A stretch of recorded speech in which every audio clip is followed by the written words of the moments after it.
Hello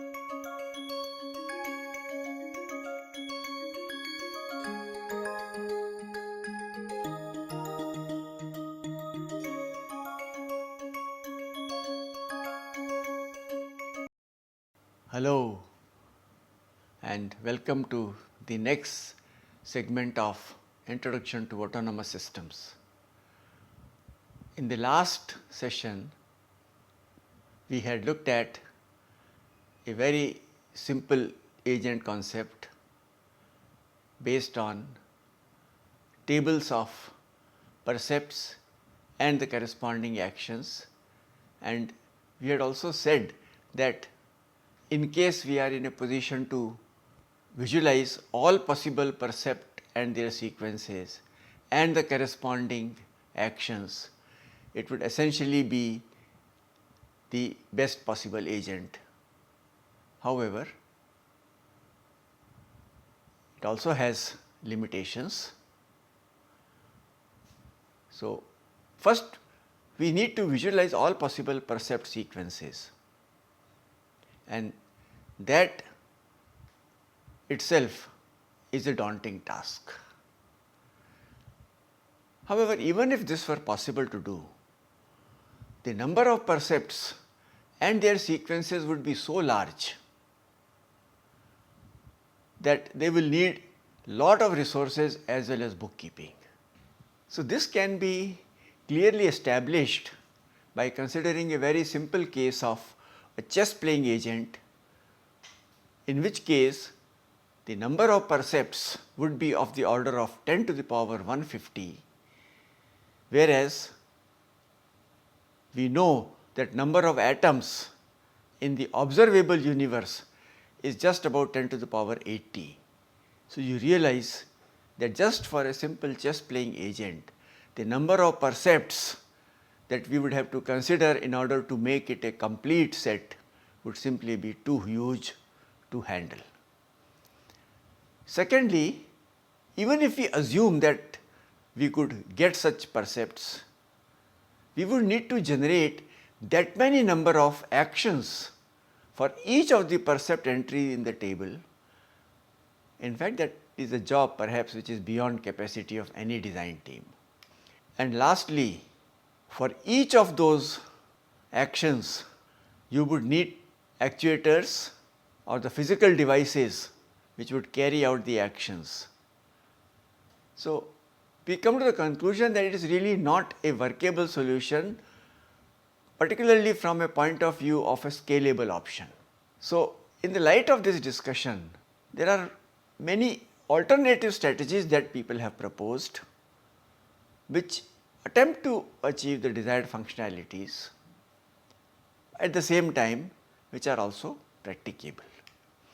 So, there are four basic types of design philosophies that have been employed, which embody most of the principles underlying almost all types of intelligent agents. These are a simple reflex agent, a model based reflex agent, goal based agent and utility based agent. We shall now look at each of these as we go along. So, first we will take up the simple reflex agent. Simple reflex agent, as the name itself suggests, it actually works on the idea of reflex action that is actually familiar to all of us. Reflex or reflex action is a kind of a response that is somewhat involuntary and is a result of a single percept.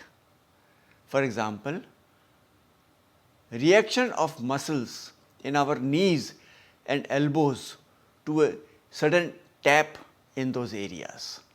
All of us are extremely familiar with these kind of reflex actions, that we are not consciously taking the decision, it just happens. So, the basic property of this reflex action is that it is produced by a single current percept and is not dependent on the sequence of percepts or historical inputs. You would realize that every time you give a percept, it will generate a response, and it will have no memory of whether there was a percept earlier and what was the action for that percept. So, this is the basic philosophy of our simple reflex action. Humans have many types of reflex responses which provide an insight into the design requirements for such agents. For example, blinking of eyes when a bright light is flashed suddenly is nothing but an inborn reflex action which is essentially to protect the eye from any damage. And all of us are born with this reflex action, that we continuously keep blinking or closing eyes when there is a too bright a light. Similarly, when we drive and when we see a braking light in front of a vehicle which is moving ahead of us, the visual signal is immediately interpreted by brain for initiating an action of braking. However, this is not an inborn action but a learned reflex, that we learn this through our various activities or the training that we get. So, what is the implication of a simple reflex action? The simple reflex action implies a connection between a percept, we can call it a condition, and an action which has been defined as a condition action rule, which means there is a well defined rule which has been put in place that if a condition arises, take this action, and this is interpreted. In our case, this interpretation is done by the brain directly, that the moment there is a percept which is received, it interprets that an action has to be generated and the action is generated.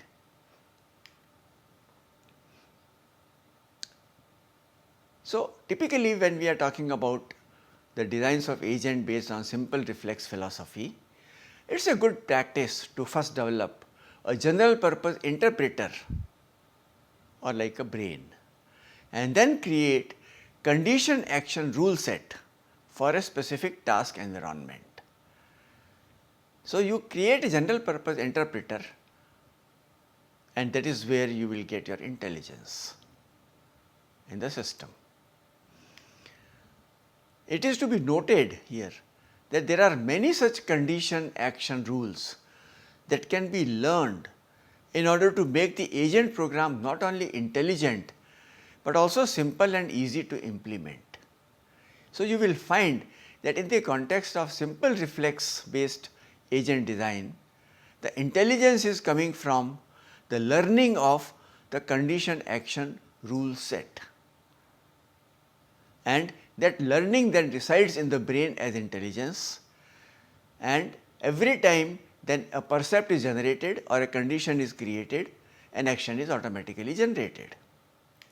Let us look at a broad configuration of an agent which would be designed based on simple reflex philosophy. So, similar to what we looked at earlier, we now have on the left hand side the domain of the agent, and on the right hand side we have a domain of the environment with which the agent is going to interact. So, at the top level, the agent uses its sensors to extract information from the environment in the form of percepts or condition, which actually tells us what is the world outside right now. Then we activate condition action rule which are stored inside the agent, based on which the condition which is generated from the sensors and that condition in conjunction with these condition action rules generates an action that should be taken. And once that action has been generated, that action is given to the actuator, which then works back on the environment to make necessary changes as indicated by the sensors. And now we realize that it is a current percept which invokes an action by interpreting that condition action rule table.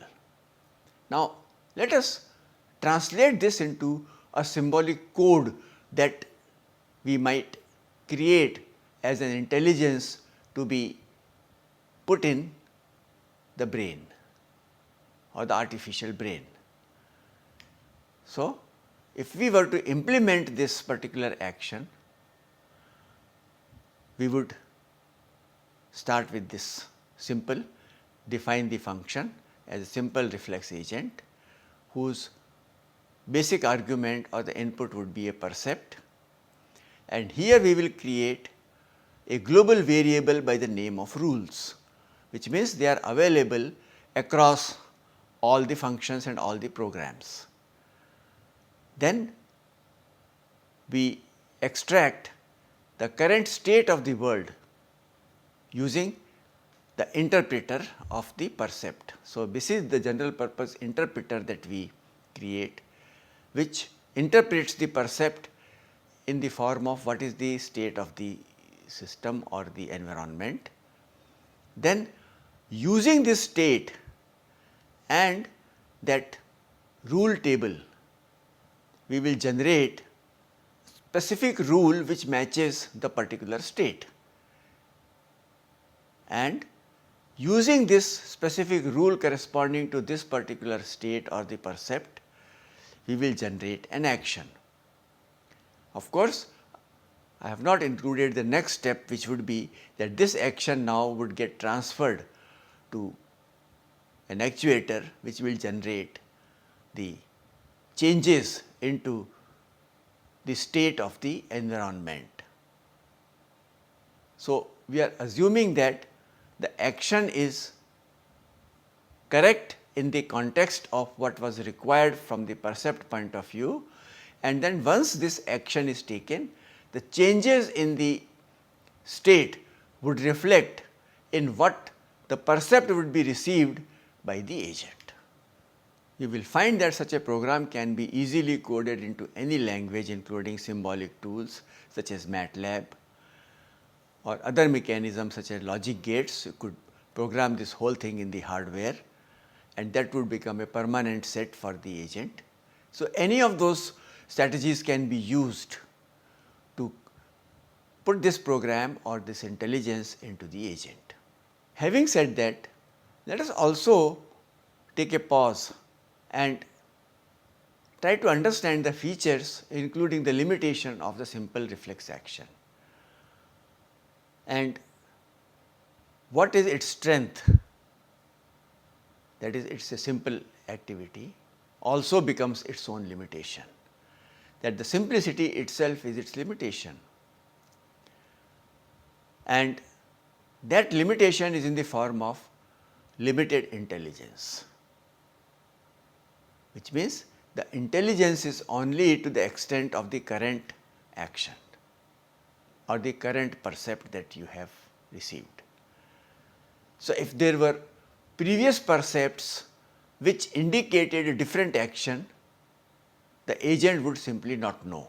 It would take just the current percept, and based on the current percept, it might take an action. Just to give you an example, suppose let us say that the percept was in the form of a speed of a vehicle, and let us say that it was continuously reducing.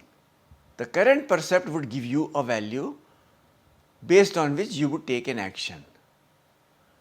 But it is possible that the reduction in the speed, which was actually there for the last 4 or 5 percepts, was as a result of climbing an incline, and there was a need to actually increase the speed by giving more input in the form of accelerator, but the current percept simply would not know about it. And another implicit assumption that I did not mention, but we now have to take a cognizance of that fact, that for this strategy to actually be successful, the environment has to be fully observable, so that even a slight lack of observability can lead to agent failure.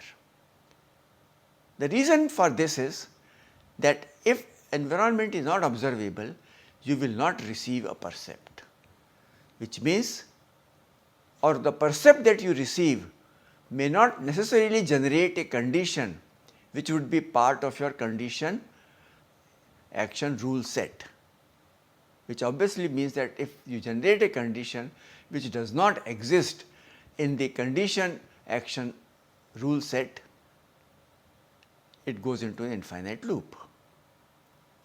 Of course, what people have tried to do to mitigate this particular drawback, because by and large you will find most of the environments will be of the type where there will be some amount of unobservability present. So, this is a real problem. What they have tried to do is they kind of randomize the agent behavior, like flipping a coin, which means by bringing in that idea, you might take a different action which might exist in the condition action rule set. But it has been found that even that has only a limited success. However, better mechanism to overcome such issues of partial observability is to keep track of states that are likely to be unavailable through the current percept.